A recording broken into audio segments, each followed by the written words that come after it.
దేవుడు అంటే నాకు చాలా భయము, భక్తి అనే భావన మీరు కలిగి ఉంటే ఏం చేస్తారో తెలుసా? పాపాన్ని అసహించుకుంటారు. ఎవరైనా తప్పు చేస్తున్నప్పుడు నీ నోట్లోంచి చిచ్చి అనే మాట వస్తుంది, కానీ మరి నీ సంగతి ఏమిటి? ఒకసారి ఆలోచించు. బైబిల్ సెలవిస్తుంది, యెహోవా యందు భయభక్తులు కలిగి ఉండుట చెడుతనమును అనడం. చెడుతనము అంటే ఏమిటి? నిన్ను చెడగొట్టేదే చెడుతనం. ఈరోజు మనందరికీ బాగా తెలుసు. నువ్వు దేవుడు ఆశించినట్టుగా జీవించకుండా నిన్ను చెరిపేస్తుందేమిటి నీకు బాగా తెలుసు. నిన్ను అపవిత్రపరుస్తుందేమిటి నీకు బాగా తెలుసు.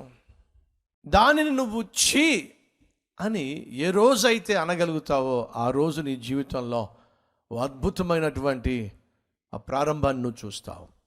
ఈరోజు మనం పైకి పాపాన్ని చీచి అన్న లోపల మాత్రం చీ అంటావా? లేదు, అవకాశం కోసం ఎదురు చూస్తూ ఉంటాం. వాస్తవం, నా హృదయంలో నేను పాపమును లక్ష్యముంచిన ఎడల యెహోవా నా ప్రార్థన ఆలకించకుండా ఉండునుగాక. పాపము చేసిన ఎడల అని చెప్పనలా దావీదు.